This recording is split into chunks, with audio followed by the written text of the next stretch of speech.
My name is Sandy, and I'm a lesbian. In 2017, I suggested to my then partner that we end our relationship, and she agreed. Through the course of our relationship, she hurt me, and I hurt her. Early on in our relationship, I ignored the red flags.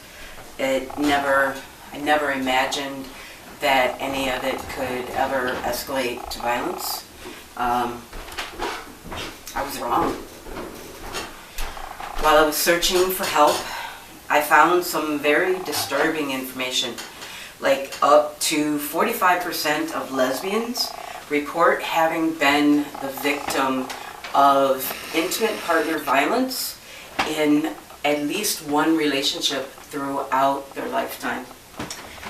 As many as 56% of those women reporting admit that they have retaliated in the relationship and in abuse.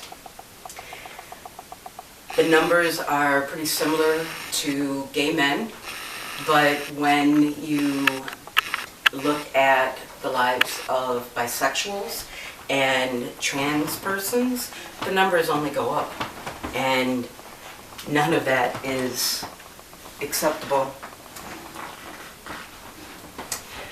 Today, I would like to invite you to join me and a couple of my friends taking a look at what intimate partner violence looks like in the LGBT community.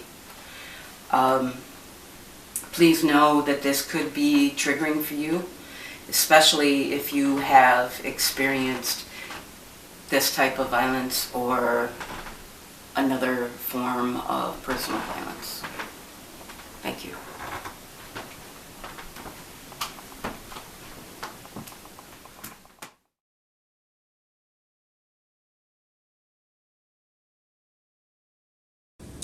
My name is Angela Kurtz. I was in an abusive DS relationship with a woman. It lasted over 4 years. When I first met her, we met in a Facebook chat group for kinky people. We started messaging back and forth, and eventually we were in a long distance relationship. I would fly to see her once a month and twice a month or so. There were red flags very early on. There were a lot of things that I ignored. After the first couple visits, there was a woman who was her former submissive who said that they were still seeing each other when my ex and I got together. I flew in to see my long-distance girlfriend, and we talked about it. She had said that the relationship had ended, but that there was overlap. She never clarified what overlap was. She was very upset. She was sad. And so I suggested that we have a reset point. And from that moment forward, we'd agreed to be honest with each other. We also agreed to grow our relationship in an intentional way, to learn more about BDSM and kink and what it meant to be part of that community. Eventually, we made the decision to move in together. She moved to Michigan, and I moved from Minneapolis. Michigan was my home.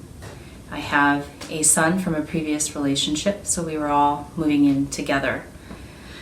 After we had been living together a short amount of time, I realized that my partner had issues with alcohol and an opiate addiction. From the moment we got there, she wasn't able to fill her medications, and she was going to come off of her meds. She had no choice. From that moment on, it also set up the expectation that I would caretake for her. I had to take care of her going through her withdrawals. It wasn't private. I had told my sister that she was going to go through the withdrawals. They wouldn't refill her medication. But it did set the precedent. From that moment on, I was always expected to take care of my ex. If she had any medical appointments, surgeries, I had to be there. That was always the expectation. I had to miss work, and I missed a lot of work in order to caretake for her. That included after her drinking.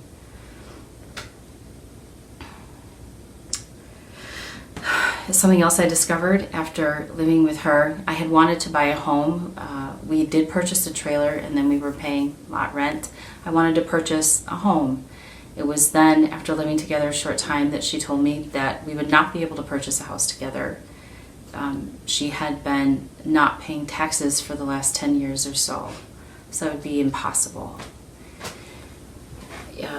It became a point of contention between us because I wanted to build a life together, and I also intended on us having children. That was something we discussed before we moved in.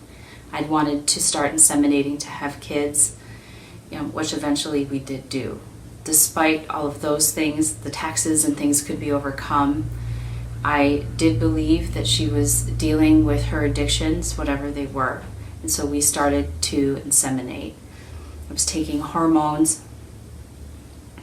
There were periods of time where my ex seemed to struggle with the fact that we were inseminating to have children, but she would always insist that this is what she wanted. She wanted to be with me.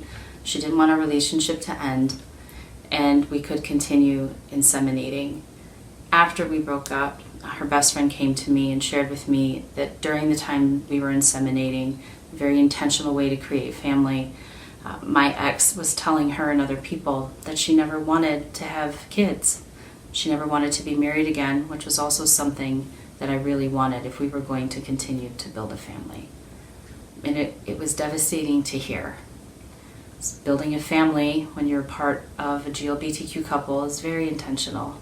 So that was really hurtful, that she wasn't telling me the truth. We were, as I said, in a DS relationship. I would very often ask my partner for what is called a contract to negotiate our roles within the relationship, to set up boundaries that were intentional and healthy for both of us. And my partner refused. She didn't want to have a contract. She wanted to just simply make decisions on control of my time. What she controlled everything.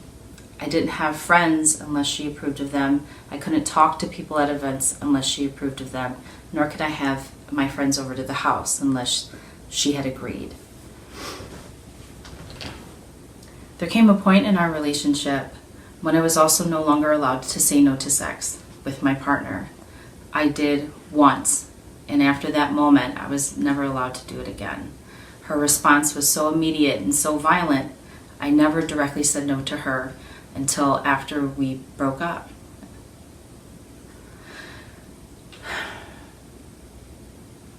Instead of saying no to her, I would invite over family that I knew she'd approve of. So I would invite over my cousins, and they would come and stay. My partner had a signal she would give me that it was time for them to leave, and instead of asking them to leave, I would just let them stay. I would know that eventually my partner would put herself to bed, and I wouldn't be expected to have sex with her. It was a way for me to alleviate that stress. I knew there'd be an argument later, but I certainly wouldn't have to do anything I didn't want to do if my family stayed over later.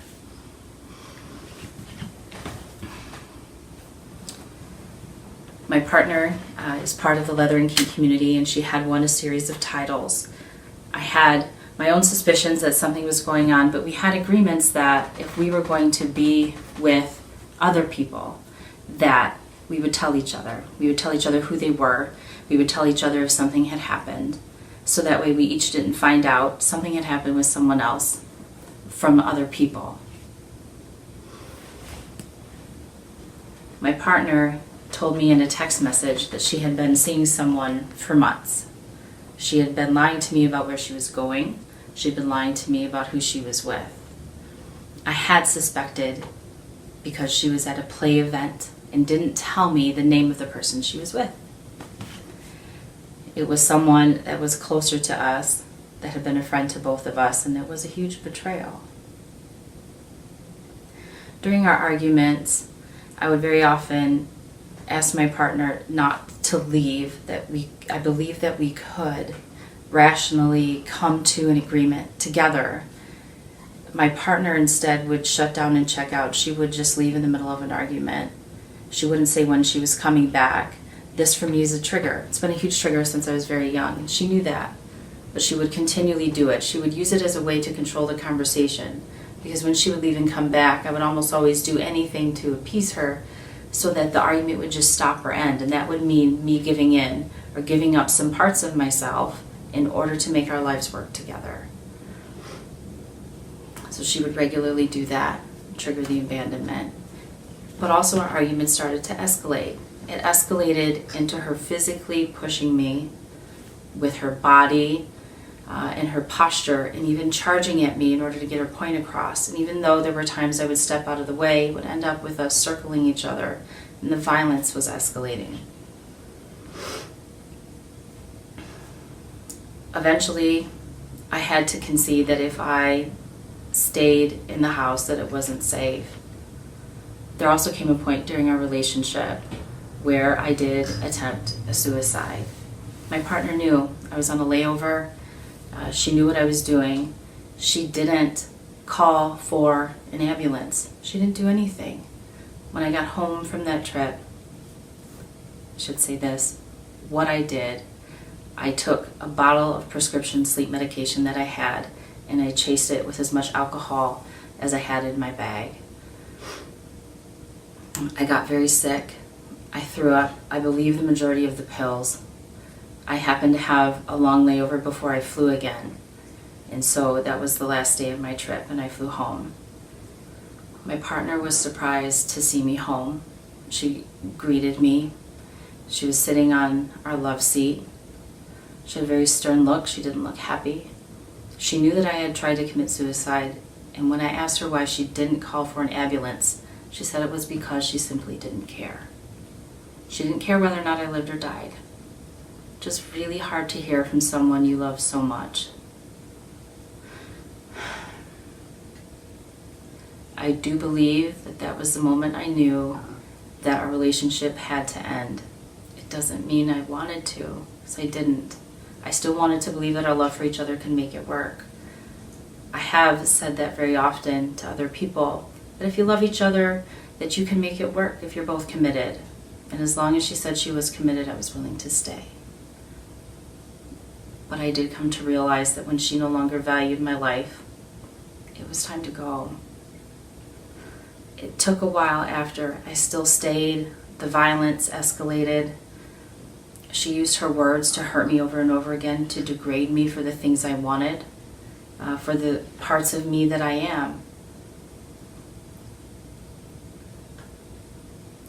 After I left, I would like to say that things got a little better, but it took a really long time. There are still pieces of me that are not whole. There are still parts of my sex life and my kink life that are no longer existent and present as they were before. There are still parts of me that are still healing. If I'm being honest, I don't know that they ever will. This relationship took a lot out of me. I loved her and I trusted her with everything that I had. Parts of myself that no one else gets to see. Parts of myself that no one else has seen since. And for me, that still hurts. I would like to think eventually that I could have those things in my life again. But at this point, a year later, I still don't know.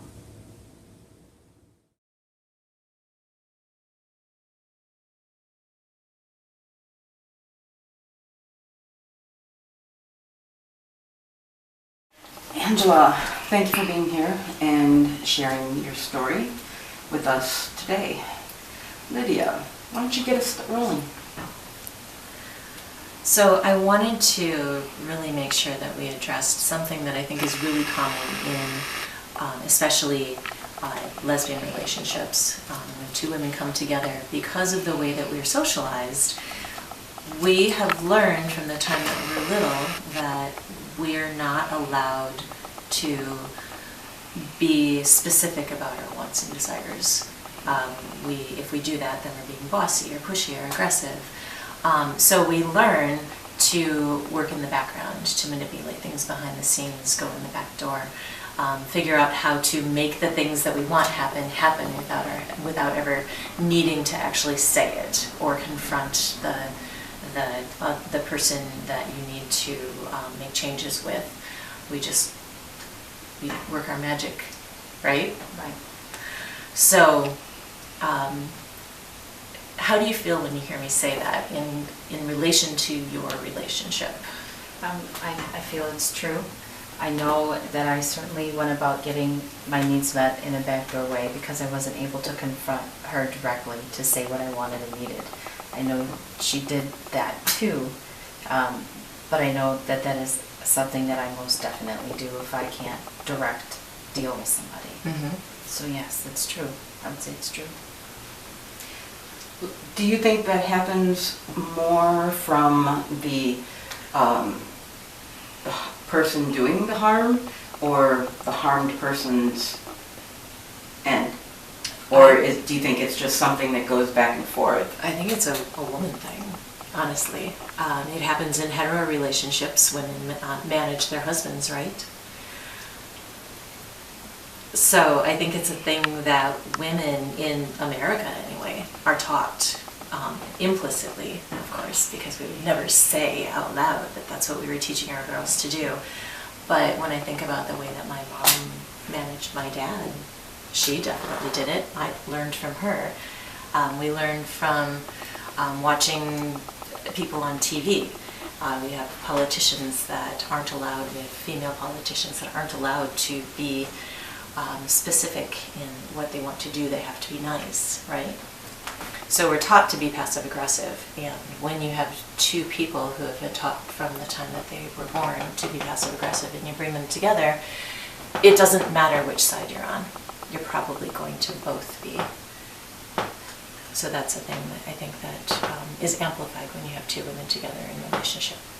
I kind of think too with there being a femme-identified and a butch-identified woman, that can just make it a little bit more confusing. Even with, you have two women who have been enculturated the same way, but coming from different directions. Because I know that there's a privilege that masculine women get that feminine women don't. And I think the expectation puts more pressure from the masculine woman onto the feminine woman. Did you find that one or the other was more so passive aggressive? Or do you feel like it went the same way? It's a hard question for me to answer because I know that at different times I can be passive aggressive. I do feel that my ex was very passive aggressive with the expectations and what she wanted. I don't feel she was able to directly tell me important information where we could have made decisions about continuing our relationship. I think she went about it in a different way. So I think in that sense, yes, she was very passive aggressive. On one hand, there were all of these things that could have ended our relationship and it didn't because she wasn't really ready to let go or I wasn't ready to let go. But at the same time, there were passive aggressive behaviors because our needs weren't being met. And that was for both of us. So it's really hard for me to say it was more her than myself because I'm sure it happened on both sides of that coin. Maybe more so at different times, one or the other, sure, but still. Yeah. Well, and this is an interesting point because same-sex relationships, from what I understand, often breed retaliation.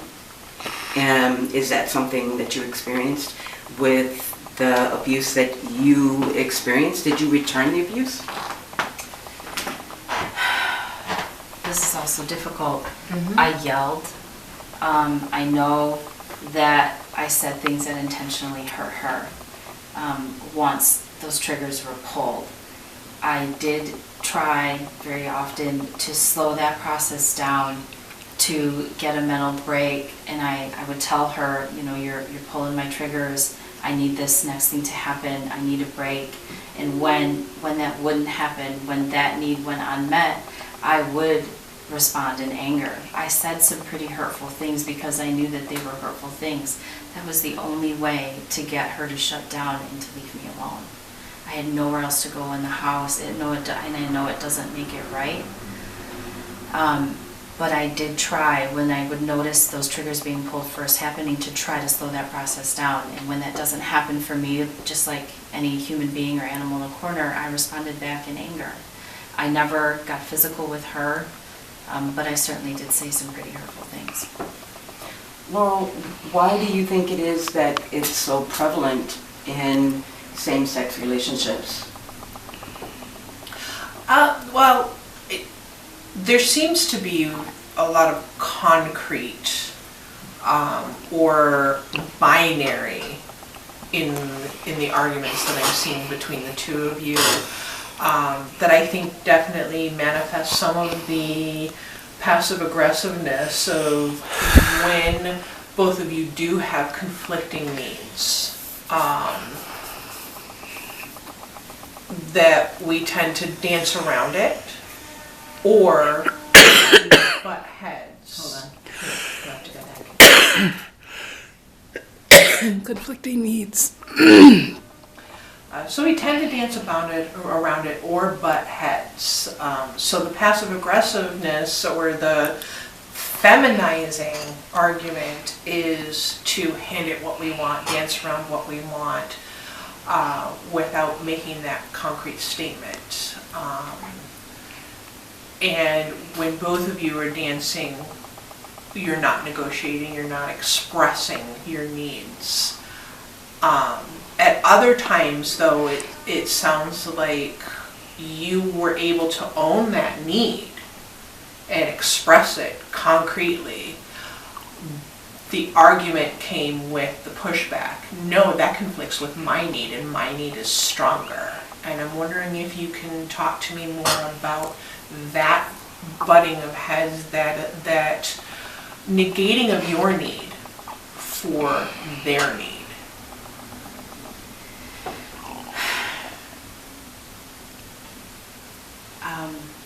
I don't know.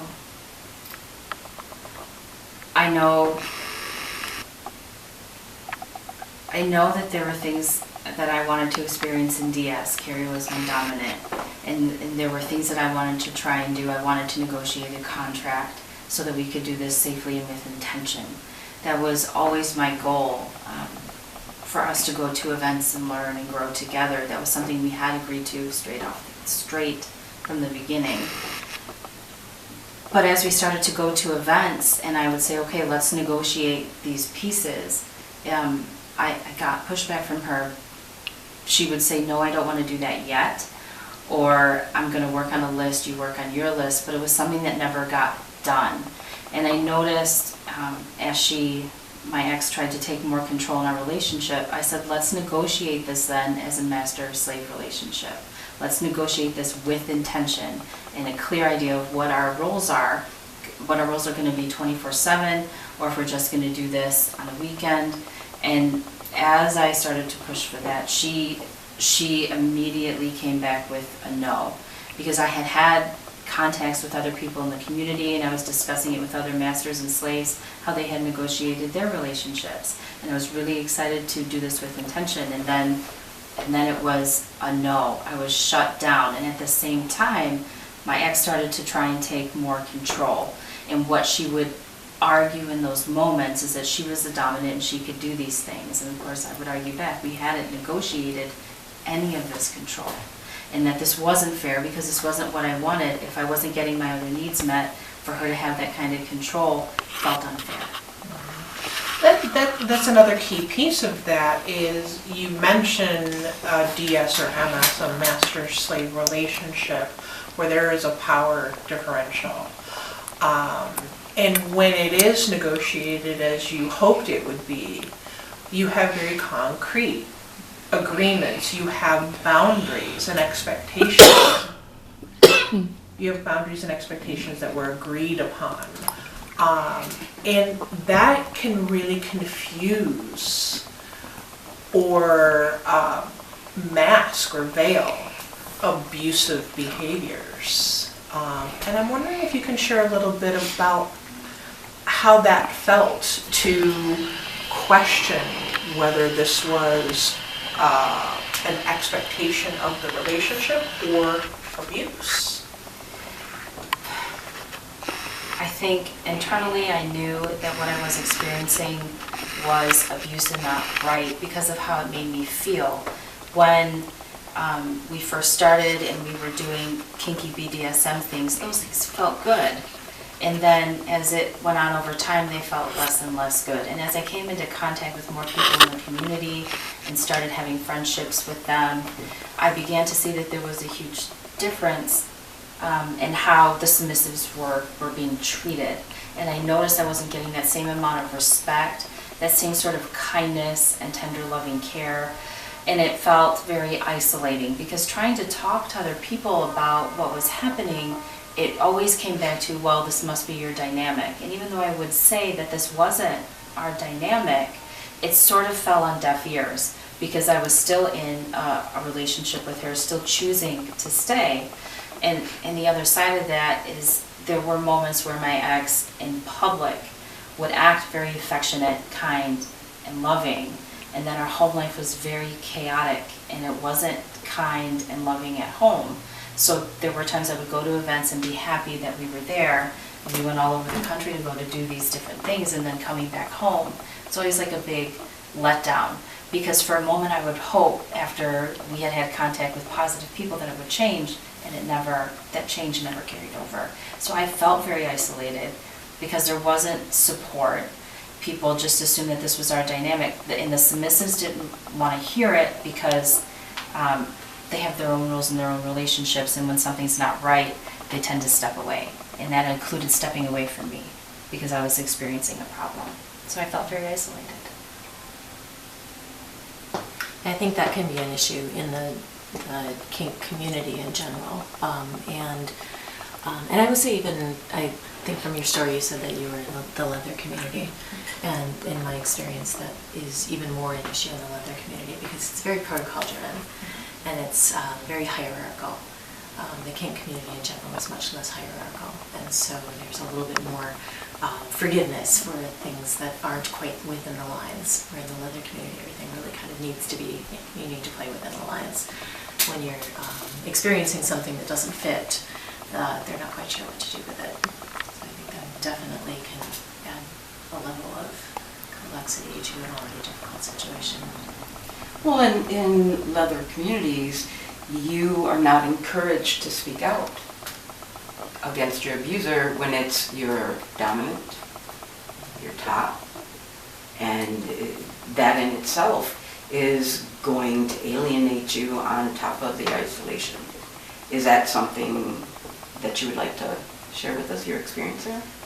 I did feel and still do feel very alienated from the leather community. People that I loved and supported have stepped away. What is interesting though is like over time, there are other people who are coming out in support of me who saw some of the things that weren't right with my ex and I.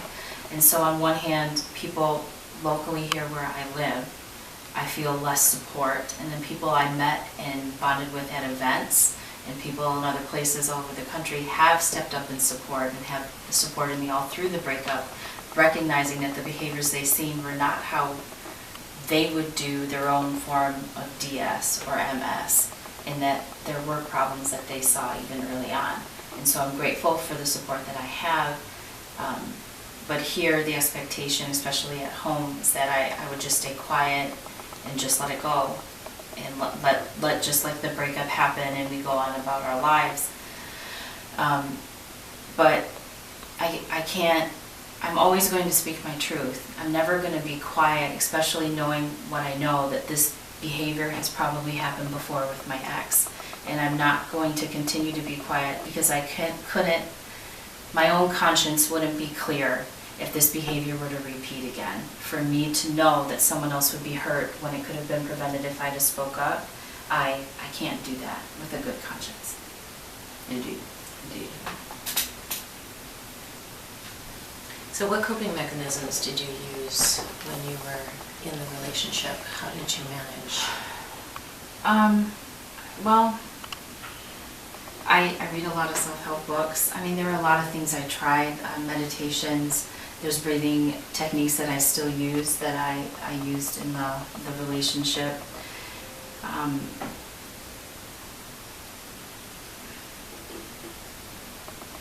Being in it though, I mean, I didn't necessarily cope very well other than to just leave when things would escalate. I would take my son or the kids and leave. Just go somewhere else and do something different, a change of scenery and just mental space. Sometimes that was enough for things to calm down. It depended.